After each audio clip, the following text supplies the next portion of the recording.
विराट अपने दोस्तों के साथ कॉलेज कैंटीन में बैठा था।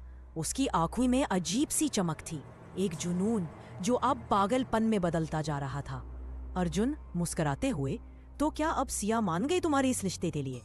विराट ठंडी पर सख्त आवाज में, वो मेरी है, उसे आना ही था, प्यार से या जबरदस्ती से, फर्क क्या पड़ता है? दूसरी ओर सिया क्लास से बाहर निकली तो विराट ने उसका इंतजार किया और बिना कुछ बोले उसे उसकी गली तक छोड़ाया। घर पहुंचकर सिया अपने कमरे में गई और अपने कजिन से फोन पर बातें करने लगी। वो हंस रही थी, नॉर्मल लग रही थी, लेकिन उसी वक्त विराट बार बार उसे कॉल कर रहा था। फोन बिजी आ रहा था।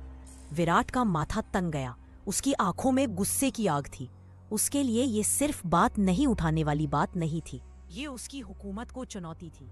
डिनर के बाद सिया जैसे ही अपने कमरे में आई, उसने देखा विराट के कई मिस्ड कॉल्स पड़े थे। वो घबरा गई। सिया फौरन कॉल करते हुए, हेलो विराट, सॉरी मैं फोन पर थी, मेरे कजिन से। विराट गुस्से में, कौन था वो? कब से कॉल कर रहा हूं तुम्हें, किससे बात कर रही थी तुम? सिया, वो मेरा कजिन है, भाई जैसा है सच में। विराट धधकते हुए लहजे में, आज के बाद तुम सिर्फ मुझसे बात करोगी, मुझे तुमसे अभी मिलना है। विराट, रात हो चुकी है, प्लीज अभी नहीं। विराट ठंडी और खतरे से भरी आवाज में, अगर तुम नहीं आई तो मैं आ जाऊंगा। सिया डरी हुई, मैं आती हूँ। सिया ने देखा कि घर में सब सो चुके थे। धीरे धीरे वह दरवाजा खोलकर चुपचाप बाहर निकल गई। बाहर अंधेरे में विराट उसकी कार के पास खड़ा था। जैसे ही सिया उसके पास पहुंची, उसने उसकी आंखों में देखा, वो नॉर्मल नहीं था। विराट गुस्से में, मुझे अपना फोन दो। सिया हैरानी से, पर क्यों? विराट एकदम चीखते हुए, फोन दो। सिया डरते हुए, उसने कांपते हाथों से अपना फोन दे दिया और अगले ही पल विराट ने फोन जमीन पर पटक दिया। क्रैक, फोन टुकड़ों में बिखर गया। सिया कांपती हुई, ये क्या किया तुमने? वो फोन मेरी पापा ने दिया था मुझे बर्थडे पर। वो झुककर फोन के टुकड़े समेटने लगी, उसकी आंखों से आंसू बहने लगे। सिया टूटे स्वर में, पापा ने इतने मुश्किल से पैसे बचाकर ये फोन दिलाया था। विराट ठंडी पर कटी हुई आवाज में, जब तुम मेरे कॉल नहीं उठा सकती तो उस फोन की क्या जरूरत?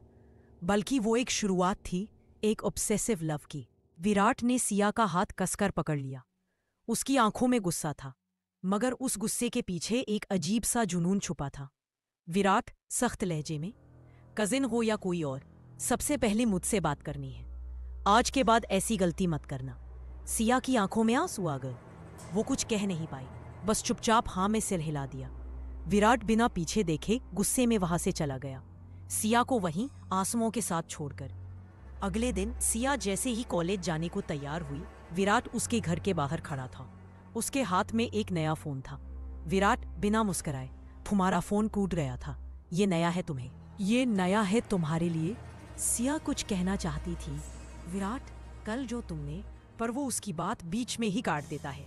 विराट सख्त लहजे में, अब दोबारा ऐसी गलती मत करना, तुम मेरी गर्लफ्रेंड हो सिया, भूलना मत। सिया को एक पल को उम्मीद थी कि शायद आज विराट अपनी गलती का एहसास करेगा, माफी मांगेगा। उसे उसकी गलती का कोई पछतावा नहीं था। सिया ने खिड़की से बाहर देखना शुरू कर दिया, जैसे वो उस रिश्ते में अपना आप खो रही हो। कॉलेज में सिया जैसे ही क्लास में पहुंचती है, राधिका उसके पास आती है। राधिका चौंक कर, सिया ये तुम्हारे हाथ पर निशान कैसे आए? सिया ने झिझकते हुए अपनी बाह को ढकने की कोशिश की, पर राधिका पहले ही सब समझ चुकी थी। राधिका धीरे से, विराट ने किया। सिया की आंखें भर आईं, उसने चुपचाप हाँ में सिर हिला दिया। रेस्तरां के बाहर विराट की गाड़ी रुकी। सिया थोड़ी हैरान होकर बोली, विराट हम यहाँ क्यों आए हैं? विराट मुस्कुराया, उसकी आंखों में कुछ अनकहा था। क्यों, मैं अपनी गर्लफ्रेंड को बाहर नहीं ले जा सकता? सिया हल्की मुस्कान के साथ चुपचाप उस टेबल पर बैठते ही विराट ने बिना पूछे उनके लिए ऑर्डर कर दिया। लेकिन तभी वेटर की नजरें बार बार सिया पर टिक रही थी। विराट की आंखों में गुस्सा भर गया। उसने वेटर का कॉलर पकड़ते हुए सख्त लहजे में कहा, क्या घूर रहा है, तमीज नहीं है? सिया घबरा गई। उसने धीरे से कहा, विराट छोड़ दो, जाने दो उसे। लेकिन विराट की नजरें अब आग उगल रही थी। उसने वेटर को झटक कर दूर किया और सिया का हाथ कसकर पकड़ते हुए बाहर निकल आया। रेस तरह से निकलते ही विराट ने अपने फोन पर होटल मैनेजर को कॉल लगाया। उस वेटर को आज की आज नौकरी से निकालो। सिया चौंक गई। विराट, तुम ये क्या कर रहे हो? ये सही नहीं है। किसी की नौकरी छीन लेना कोई हल नहीं है। विराट ने सिया के दोनों कंधे पकड़ लिए, उसकी आंखों में घूरते हुए बोला, मुझे बर्दाश्त नहीं कि कोई तुम्हें देखे। अगर किसी की नजर भी पड़ी ना तो उसका अंजाम इससे भी बुरा होगा। सिया की आंखों में डर और असहजता दोनों थे। मुझे ये सब अच्छा नहीं लगता विराट, प्लीज ऐसा मत किया करो। लेकिन विराट उसकी सुनने के मूड में नहीं था। वो चुपचाप सिया को उसके घर छोड़कर चला गया। सिया जब घर पहुंची तो दरवाजा खोलते ही चौंक गई। भैया, उसने खुशी से आवाज दी और दौड़कर अपने कजिन अभिषेक से लिपट गई। अरे अभिषेक भैया, आप? जानवी दीदी में ही आए? अभिषेक मुस्कुराया। नहीं, जानवी का कॉलेज है और पापा उसे छोड़ने गए हैं। मैं तो काम के सिलसिले में यहाँ आया हूँ, सोचा तुमसे भी मिल लूं।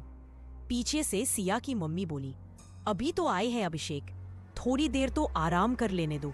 सिया, तू भी आकर खाना खा ले। हाँ मम्मी। सिया अपने कमरे में चली गई। शाम को सिया और अभिषेक पास के नहर किनारे टहलने निकले। दोनों हंसते हुए आइसक्रीम खा रहे थे, पुराने किस्सों को याद करके मुस्कुरा रहे थे। लेकिन दूर खड़ी एक गाड़ी की खिड़की के पीछे से कोई और ये सब देख रहा था। विराट। उसकी आंखों में साया सा कुछ उतर आया था। उसके लहजे में सिर्फ एक बात गूंज रही थी, सिया, तू सिर्फ मेरी है। जैसे ही कार रुकी, विराट तेजी से बाहर निकला और अभिषेक की ओर बढ़ा। उसकी आंखों में आग थी, बदले की। बिना कोई बात किए उसने अभिषेक को पकड़कर धक्का दिया।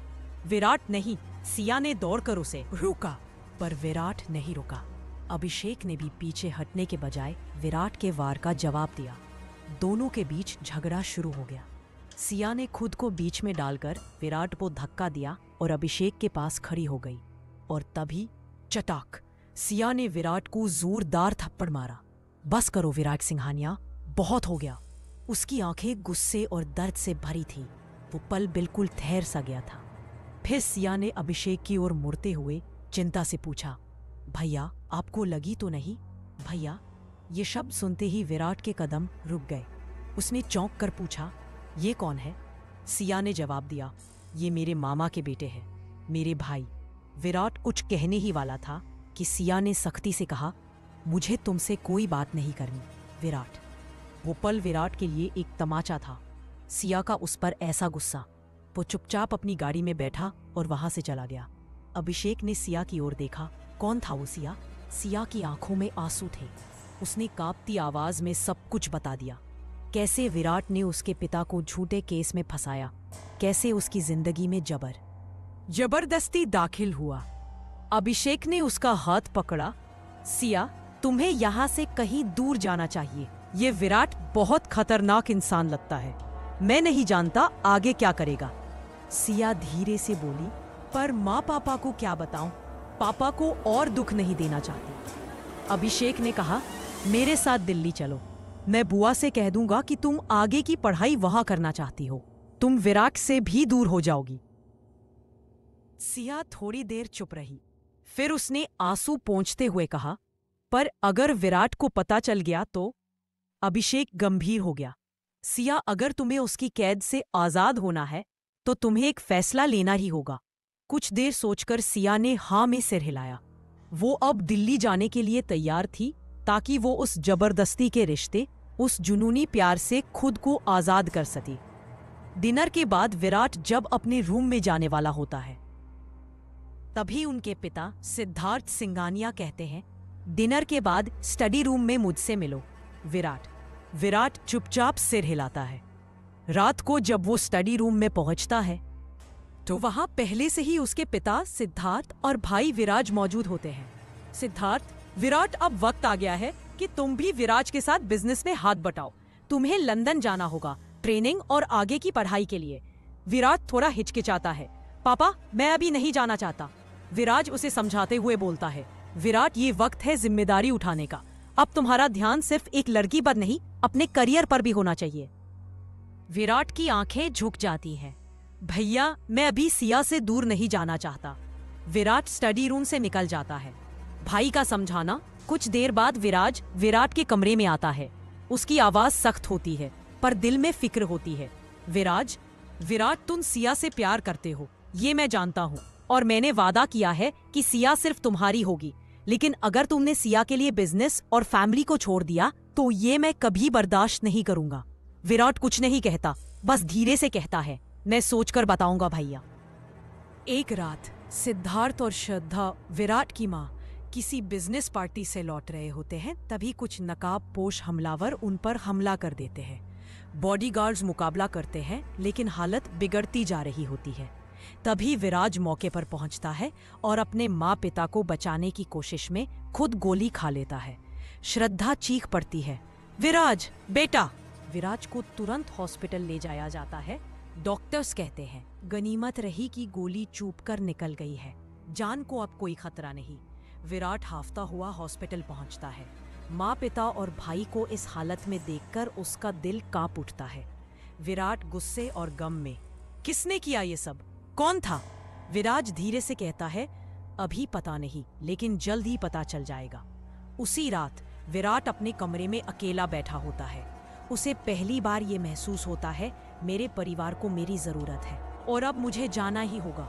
सुबह विराट विराज के पास जाता है और कहता है, भैया मैं तैयार हूँ, मैं लंदन जाऊंगा, लेकिन एक शर्त है, सिया भी मेरे साथ जाएगी। विराज मुस्कुरा देता है, ठीक है विराट, जैसी तुम्हारी मर्जी, लेकिन क्या सिया भी तुम्हारे साथ जाने को तैयार है? दूसरी ओर सिया अपने पापा के पास बैठी होती है। वो कहती है, पापा मैं अब दिल्ली में रहकर अपनी पढ़ाई जारी रखना चाहती हूँ, मैं नहीं चाहती कि कोई मुझे डिस्टर्ब करे। उसके पापा थोड़ा दुखी होते हैं लेकिन उसकी आंखों में आत्मविश्वास देखकर मान जाते हैं। सिया उन्हें एक वादा करवाती है, पापा किसी को मत बताइएगा कि मैं कहाँ हूँ, मैं अब सिर्फ और सिर्फ अपनी पढ़ाई पर ध्यान देना चाहती हूँ। पिता मुस्कुराते हैं और उसके सिर पर हाथ रखकर कहते हैं, जैसी तेरी मर्जी बेटी। अब क्या सिया लंदन जाने के लिए तैयार होगी? क्या विराट और सिया का मिलन होगा या एक नई दूरी की शुरुआत?